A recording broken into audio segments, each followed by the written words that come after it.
ಅದು ಆದ್ಮೇಲೆ ಮತ್ತೆ ಬರ್ತವೆ ದೊಡ್ಡ ಗುಳ್ಳೆಗಳು. ಇವು ತುಂಬಿಕೊಂಡಿರೋ ಗುಳ್ಳೆಗಳು ತುಂಬಾ ಮಾತ್ರ ಬಹಳಷ್ಟು ಜಾಸ್ತಿ ಬರ್ತವೆ. ಅಷ್ಟೇ ಅಲ್ಲ, ಈ ಜಾಗದಿಂದ ಕೂದಲು ಸಹ ಬರಕ್ಕೆ ಶುರು ಆಗ್ತವೆ. ಕೂದಲು ಸಹ ಬರ್ತವೆ. ಈ ಜಾಗದಂತಲ್ಲ, ಮೈಲೆಲ್ಲರೂ ಬರ್ಬೋದು. ಉದ್ದುದ್ದ ಕೂದಲು, ಜಾಸ್ತಿ ಕೂದಲು ಬರಕ್ಕೆ ಶುರು ಆಗ್ತವೆ. ಇವೆಲ್ಲವೂ ಥೈರಾಯ್ಡ್ ಲಕ್ಷಣಗಳು. 4ನೇದು ಥೈರಾಯ್ಡ್ ಲಕ್ಷಣ ಏನು ಅಂದರೆ ಮುಟ್ಟು ಸರಿಯಾಗಿ ಆಗದೆ ಇರೋದು. ತಿಂಗಳ ಕಟ್ಟಾಗಿ ಮುಟ್ಟು ಆಗದೆ ಇರೋದು ಸಹ ಒಂದು ಥೈರಾಯ್ಡ್ಗೆ ಕಾರಣ. ಈ ಮುಟ್ಟು ಕ್ರಮೇಣ ಕಡಿಮೆ ಆಗ್ತಾ ಬಂತು ಅಂದರೆ 1.5 ತಿಂಗಳು 2 ತಿಂಗಳು ತೊಂದರೆ ಏನಿಲ್ಲ. 3 ತಿಂಗಳಾದರೂ ಆಗಲ್ಲ, 4 ತಿಂಗಳಾದರೂ ಆಗಲ್ಲ ಅಂದರೆ PCOS ಪ್ರಾಬ್ಲಮ್ಸ್ ಅಥವಾ PCOD ಪ್ರಾಬ್ಲಮ್ಸ್ ಅಂತ ಹೇಳ್ತೀವಿ. ಪಾಲಿಸಿಸ್ಟಿಕ್ ಓವರಿಯನ್ ಡಿಸಾರ್ಡರ್ ಅಥವಾ ಪಾಲಿಸಿಸ್ಟಿಕ್ ಓವರಿಯನ್ ಸಿಂಡ್ರೋಮ್ ಅಂತ ಹೇಳ್ತೀವಿ. ಈ ಪ್ರಾಬ್ಲಮ್ ಇದ್ದಾಗೂ ಮುಟ್ಟು ಏನಿದೆಯಾ ಏರುಪೇರು ಆಗ್ತಾ ಇದೆ. ಕಾರಣ ಒಂದು ಥೈರಾಯ್ಡ್ ಆಗಿರ್ಬೋದು ಅಥವಾ ಪಾಲಿಸಿಸ್ಟಿಕ್ ಓವರಿಯನ್ ಡಿಸಾರ್ಡರ್ ಆಗಿರ್ಬೋದು. ಗೊತ್ತಾಯ್ತಲ್ಲ? ಅದಕ್ಕೆ ನಾವು ಎಚ್ಚೆತ್ಕೋಬೇಕು. ಏನಾದ್ರು ಸ್ವಲ್ಪ ಸಿಂಟಮ್ಸ್ ಕಾಣುತ್ತಾ, ಸ್ವಲ್ಪ ಇದಾಯ್ತಾ, ಇಮ್ಮಿಡಿಯೇಟಾಗಿ ನಿಮ್ಮ ಫ್ಯಾಮಿಲಿ ಡಾಕ್ಟರ್ ಏನಿರ್ತಾರಲ್ಲ ಅವ್ರ ಹತ್ರ ಹೋಗಿ ನೀವು ಚೆಕ್ ಮಾಡಿಸ್ಕೊಂಡ್ರೆ ಅದಕ್ಕೆ ತಕ್ಕಂತೆ ಅವರು ಉಪಚಾರ ಮಾಡ್ತಾರೆ. ಬ್ಲಡ್ ಟೆಸ್ಟ್ ಮಾಡಿಸ್ಬೇಕಾಗಿತ್ತ ಮಾಡಿಸ್ಲೇಬೇಕು. ಯಾಕಂದರೆ ಬ್ಲಡ್ ಟೆಸ್ಟ್ ಮಾಡದೆ ಹೋದರೆ ಕಾಣಂಗೆ ಇಲ್ಲ ಏನಿದೆ ಏನಿಲ್ಲ ಅಂತ. ಹೌದಲ್ಲ? ಈಗ ಬೆಳಗ್ಗೆ ಒಂದು ನಾವು ಇದರಲ್ಲಿ ಬಳಗಾಲಪೇಟೆಯಲ್ಲಿ ಒಂದು ಅಜ್ಜಿಗೆ ನೋಡಿದ್ವಿ. ಅಜ್ಜಿ ಗಂಟ್ಲು ಇಷ್ಟು ದಪ್ಪ ಆಗಿದೆ. ಅಜ್ಜಿ ಬಂತು ಪಾಪ. ನನಗೆ ಏನು ಮಾಡಬೇಕು ಡಾಕ್ಟ್ರೇ, ನನಗೆ ನೋಡೋರು ಯಾರೂ ಇಲ್ಲ, ಮಗ ಇಲ್ಲ, ಸೊಸೆ ಇಲ್ಲ, ಯಾರೂ ಇಲ್ಲ ಅಂತ ಅಳ್ಕೊಳ್ತಾ ಬಂತು. ಅದಕ್ಕೆ ಹೇಳಿದ್ವಿ, ಇಲ್ಲ ಅಜ್ಜಿ ಇದು ಆಪರೇಷನ್ ಆಗಲೇಬೇಕಾಗಿತ್ತು, ನಮ್ಮ ಮನೇಲಿ ಯಾರೂ ಇಲ್ಲ, ನೋಡ್ಕೊಳ್ಳೋರೇ ಇಲ್ಲ ಅಂತ ಹೇಳಿದ್ರು. ಅದಕ್ಕೆ ನಾವು ಹೇಳಿದ್ವಿ, ಗೌರ್ಮೆಂಟ್ ಹಾಸ್ಪಿಟಲ್ಗೆ ಹೋದರೆ ನಿಮಗೆ ಫ್ರೀಯಲ್ಲಿ ಚೆಕಪ್ ಆಗುತ್ತೆ, ತಕ್ಕಂತೆ ಏನೇನು ಮಾಡಬೇಕಲ್ಲ ನೋಡ್ತಾರೆ, ನಿಮ್ಮ ಸಂಬಂಧಿಕರ ಕರ್ಕೊಂಡೋಗಿ ತೋರಿಸ್ಕೊಂಡ್ಬರ್ರಿ ಅಂತ ನಾವು ಡೈರೆಕ್ಷನ್ ಮಾಡಿ ಇನ್ನೇ ಮಾಡೋಕ್ಕೆ. ತುಂಬ ದಪ್ಪ ಆಗಿದೆ, ನೋಡೋ ಸಲ ದಪ್ಪ ಆಗಿದ್ದಾವೆ. ಕಟ್ ಮಾಡಿದ್ರೆ ಕಮ್ಮಿ ಅಂದರೂ 1 kg 2 kg ಗಡ್ಡೆ ಬರ್ತದೆ. ನೋಡಿದ್ದಾರೆ ಮೇಡಮ್ ಅವರು. ಅದಕ್ಕೋಸ್ಕರ ಮಿತಿ ಮೀರ್ತು ಅಂದಾಗ ಅವಾಗ ನಾವು ಏನೇ ಮಾಡಿದ್ರು ಏನೂ ಮಾಡೋಕ್ಕಾಗಲ್ಲ. ನನ್ನ ಹತ್ರ ಒಂದು ಕೇಸ್ ಬಂದಿತ್ತು. ಅದು ಥೈರಾಯ್ಡಿಂದ ಅಲ್ಲ ಬಿಡಿ, ಬೇರೆ ಮುಟ್ಟಿನ ಸಮಸ್ಯೆ ಕೇಸ್ ಬಂದಿತ್ತು. ಅದು ಹೇಗಿತ್ತು ಅಂದರೆ, ಆ ಹುಡುಗಿ ಯಾವಾಗಲೂ ಒಂದ್ಸರಿ ಬ್ಲೀಡಿಂಗ್ ಕಂಡಿತ್ತಂತೆ. ಅದು ಅವ್ರಿಗೆ ಗೊತ್ತಿಲ್ಲ, ಎಲ್ಲಿಂದ ಕಂಡಿತ್ತು ಗೊತ್ತಿಲ್ಲ. ಹುಡುಗಿಗೆ ಮದುವೆನೂ ಮಾಡಿದ್ರು, ಗಂಡ ಮನೆಗೆ ಕೊಟ್ಟರು. ಕಳಿಸಿ 5 ತಿಂಗಳು 6 ತಿಂಗಳು, ವರ್ಷ, 1 ವರ್ಷ, 2 ವರ್ಷ, 4 ವರ್ಷ, 5 ವರ್ಷ ಆದರೂ ಹೆಣ್ಮಗಳು ಪೀರಿಯಡ್ಸೇ ಆಗ್ತಾಯಿಲ್ಲ. ಕರ್ಕೊಂಬಂದರು, ನಮ್ಮ ಹತ್ರ ಕರ್ಕೊಂಬಂದರು. ಎಲ್ಲ ಕಡೆ ಸುತ್ತಕೊಡ್ತಿದ್ದೀವಿ ಡಾಕ್ಟ್ರೆ, ಏನು ಮಾಡೋಕ್ಕಾಗಲ್ಲ, ನೀವೇನಾದರೂ ಮಾಡಿ ನನ್ನ ಹುಡುಗಿಗೆ ತಿಂಗಳು ಆಗೋ ಥರ ಮಾಡಿಕೊಡ್ತಿದ್ರಿ ಅಂತ. ಏನೇನು ಟೆಸ್ಟ್ ಮಾಡಿಸಿದ್ರಿ ಎಲ್ಲ ತೊಗೊಂಬರುವ ಅಂದರು. ಇಲ್ಲ, ನಾವೆಲ್ಲ ತೋರಿಸ್ಕೊಂಡು ಅಡ್ಡಾಡಿದ್ದೀವಿ, ಎಲ್ಲೂ ಟೆಸ್ಟ್ ಏನು ಮಾಡಿಸಿಲ್ಲ ಅಂತ ಹೇಳಿ. ಒಂದು ಕೆಲಸ ಮಾಡಮ್ಮ, ಒಂದು ಸ್ಕ್ಯಾನಿಂಗ್ ಒಂದು ಮಾಡಿಸ್ಕೊಂಡ್ಬರ್ರಿ, ಏನು ಅಂತ ನಮ್ಗೆ ಗೊತ್ತಾಗುತ್ತೆ, ಸಮಸ್ಯೆ ಏನಿರ್ಬೋದು ಗೊತ್ತಾಗಬೇಕಲ್ವಾ, ಸ್ಕ್ಯಾನಿಂಗ್ ಮಾಡಿಸ್ಕೊಂಡ್ಬರ್ಲಿಕ್ಕೆ ಹೇಳಿ ಕಳಿಸಿದ್ರು. ಅವರು ಸ್ಕ್ಯಾನಿಂಗ್ ಮಾಡಿಸ್ಕೊಂಡು ಬಂದಾಗ ಆಶ್ಚರ್ಯ. ನಾನು ನಿಜ ಹೇಳ್ತೀನಿ, ನನ್ನ ಕೆಳಗಿನ ನೆಲ ನನಗೆ ಸಿಕ್ಕಿಲ್ಲ, ಇಂದಿಷ್ಟು ಪುಸ್ತಂಗಾಗಿದೆ. ಯಾಕೆ ಹೇಳ್ರಿ? ಆ ಹುಡುಗಿ ಗರ್ಭಕೋಶನೇ ಇಲ್ಲ. ಗರ್ಭಕೋಶನೇ ಇಲ್ಲ. ಅವರಮ್ಮ ಹೇಳ್ತಾರೆ, ಬೇಕಾದ್ರೆ ಬಂಗಾರ ಇರೋದು, ಮೂಗಿಂದು, ಕಿವಿದು ಎಲ್ಲ ಬಿಚ್ಕೊಡ್ತೀನಿ, ಹೆಂಗಾರ ಮಾಡಿ ತಿಂಗಳಾಗ ಮಾಡಿ. ಎಲ್ಲಿ ಮಾಡೋಕ್ಕಾಗತ್ತೆ? ಗರ್ಭಕೋಶನೇ ಇಲ್ಲ. ಆಮೇಲೆ ಹೇಳಿ ಕಳಿಸಿದೆ, ನೋಡಮ್ಮ ಏನು ಮಾಡೋಕ್ಕಾಗಲ್ಲ, ಹುಡುಗಿಗೆ ಗರ್ಭಕೋಶನೇ ಇಲ್ಲ, ನೀವು ಸುಮ್ಮನೆ ಏನೋ ಬೇರೆ ಎಲ್ಲಿಂದನೂ ರಕ್ತ ಬಂದಿರಬೇಕು, ಟಾಯ್ಲೆಟ್ ಹೋಗೋ ಜಾಗದಿಂದ ಬಂದಿರಬೇಕು, ಅವಳು ಅದೇ ರಕ್ತ ಅಂದ್ಕೊಂಡಿರ್ಬೇಕು ಅವಳು.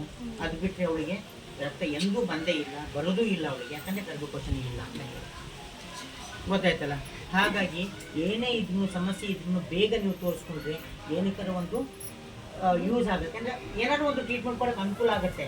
ಏನಾಗಲ್ಲ ಬಿಡು, ನೋಡೋಣ ಅಂತ ಅಂದ್ಕೊಳ್ತಾ ಹೋದರೆ ಅದು ವಿಪರೀತ ಹೋಗುತ್ತೆ. ಹೌದಲ್ಲ? ಈಗ ಆ ಕಡೆ ಗಂಡನ ಮನೆಯವ್ರಿಗೆ ಏನು ಹೇಳಬೇಕು? ಆ ಗಂಡನ ಮನೆಯವ್ರು ಸೀದಾ ಒಂದೇ ಮಾತಾಡ್ತಾರೆ, ನನಗೆ ಮೋಸ ಮಾಡಿ ಕಟ್ಟಿ ಹುಡುಗಿನ ಅಂತಾರ ಅನ್ನಲ್ವಾ? ನನ್ನ ಜೀವನ ಹಾಳು ಮಾಡಿದ್ರಿ ಅಂತ. ಮಕ್ಕಳು ಹಂಗಿಲ್ಲ, ಏನು ಹೆಂಗಾಗತ್ತೆ? ಏನೇ ಆದ್ರೂ ಫಸ್ಟು ನಾವು ಕರೆಕ್ಟಾಗಿ ನೋಡ್ಕೊಂಡು ಆಮೇಲೆ ನಾವು ಏನಾದರೂ ಒಂದು ಸಂಬಂಧನ ಬೆಳೆಸಬೇಕು.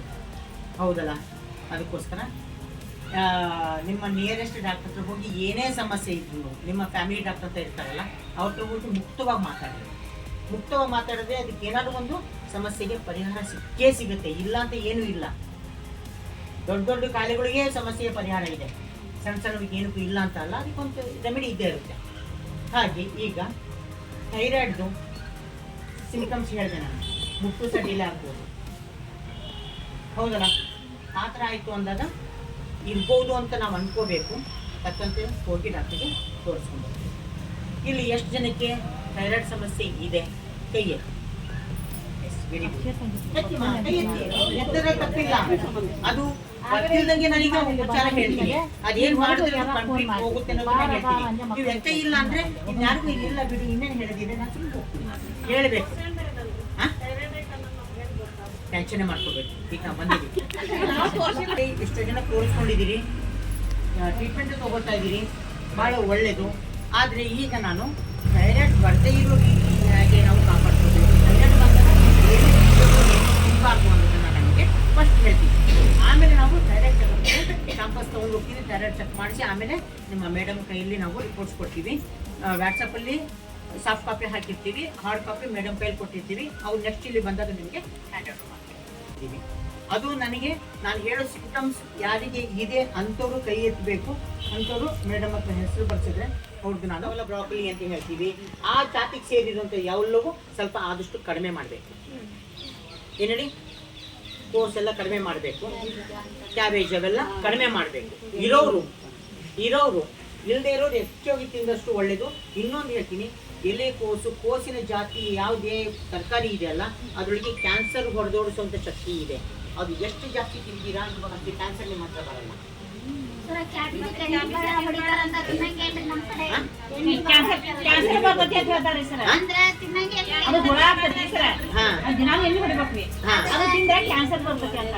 ಆ ಎಣ್ಣೆ ಹೊಡಿತಾರಲ್ಲ ಅದರಿಂದ ಬರುತ್ತೆ ಬಿಟ್ರೆ ಕ್ಯಾಬೇಜ್ ಇಂದ ಬರೋದೇ ಇಲ್ಲ.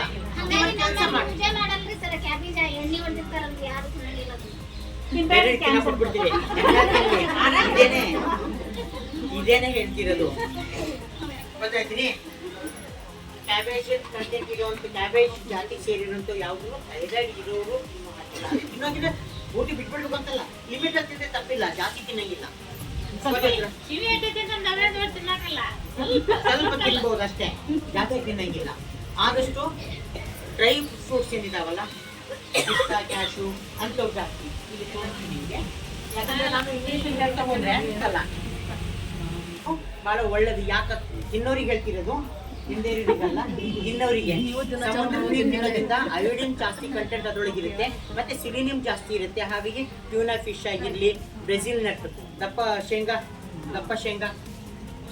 ನಾರ್ಮಲ್ ಶೇಂಗಾ ಗೊತ್ತಿದೆಯಲ್ಲ, ಅದೊಂದು ದಪ್ಪ ಶೇಂಗಾ ಬರುತ್ತೆ, ಬ್ರೆಜಿಲ್ ನಟ್ ಅಂತ ಹೇಳ್ತೀವಿ. ಅವಾಗಿರ್ಲಿ, ಟರ್ಕಿ ಬ್ರೌನ್ ರೈಸ್ ಅಂದ್ರೆ ಕೆಂಪಕ್ಕಿ ಅಂತ ಹೇಳ್ತೀವಲ್ಲ, ಕೆಂಪಕ್ಕಿ ಮೇಲೆ ಪಾಲಿಶ್ ಮಾಡದಿರೋ ಅಕ್ಕಿ, ಅದರಲ್ಲೂ ಜಾಸ್ತಿ ನಿಮಗೆ ಸಿಲಿನಿಯಂ ಇರೋದ್ರಿಂದ ಅದು ಎಷ್ಟು ತಿಂತೀರಾ ಅಷ್ಟು ಒಳ್ಳೆಯದು. ಮತ್ತು ಐರನ್ ಇರೋಂಥವ್ರು ಸ್ಪಿಂಚ್ ಅಂದರೆ ಪಾಲಕ್ ಅಂತ ಹೇಳ್ತೀವಲ್ಲ, ಪಾಲಕ್ ಸೊಪ್ಪು, ಆಮೇಲೆ ಮೆಂತೆಕಾಳು, ಆಮೇಲೆ ಪನ್ನೀರ್ ಅಂತ ಹೇಳ್ತೀವಲ್ಲ, ಪನ್ನೀರು, ಟೋಫು, ಸೋಯಾಬೀನಲ್ಲೂ ಮಾಡ್ತಾರೆ, ಹಾಲಲ್ಲೂ ಮಾಡ್ತಾರೆ, ಅದು ಇವೆಲ್ಲವೂ ಜಾಸ್ತಿ ತಿನ್ನಬೇಕು.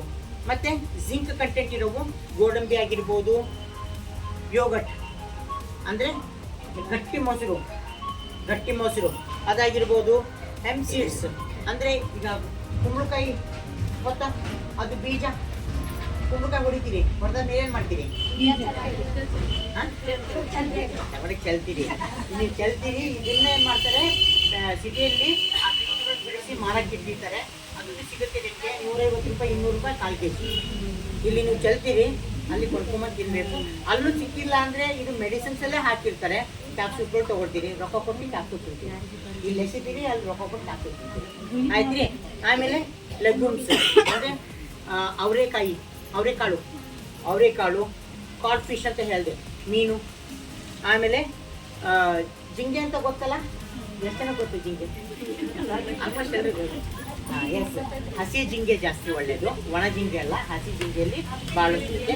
ಮತ್ತು ಸೀವೀಡ್, ಸಮುದ್ರದಲ್ಲಿ ಸಿಗುವಂಥ ಒಂದು ತರಕಾರಿ ಸಿಗುತ್ತೆ, ಹಸಿ ತರಕಾರಿ ಸೀವೀಡ್, ಅದರಿಂದನೂ ಜಾಸ್ತಿ ಅಯೋಡಿನ್ ಇರೋ ಸಂಬಂಧ ಅದರಲ್ಲಿ ಥೈರಾಯ್ಡ್ಗೆ ಭಾಳ ಒಳ್ಳೆಯದು. ಓಕೆ, ಅಷ್ಟೇ ಅಲ್ಲ, ನೀವು ಕೇರಳದಲ್ಲಿ ಜನ ನೋಡಿರ್ತೀರಲ್ಲ, ಕೇರಳ ಜನ ತುಂಬ ದಪ್ಪ ಇರ್ತಾರ. ಕೇರಳದವರು ಹೆಂಗಿರ್ತಾರೆ, ಅವರು ಕೇರಳಿಯನ್ಸ್ ತೆಳ್ಳಗಿರ್ತಾರೆ. ಅಲ್ಲಿ ಎಲ್ಲರೂ ತೆಳ್ಳಿಗೆ. ಈಗ ನಿಮ್ಮ ಕೇರಳದಿಂದ ಎಲ್ಲ ನಿಮಗೆ ನೋಡಿರ್ತಿಲ್ಲ, ಕೇರಳ ತೆಳ್ಳಗಿರ್ತಾರೆ. ಅವ್ರು ಕೇರಳದಲ್ಲಿ ಯಾರೂ ದಪ್ಪ ಇಲ್ಲ. ಯಾಕೆ ಗೊತ್ತಾ, ಅವರು ಯಥೇಚ್ಛವಾಗಿ ಮೀನ ತಿಂತಾರೆ,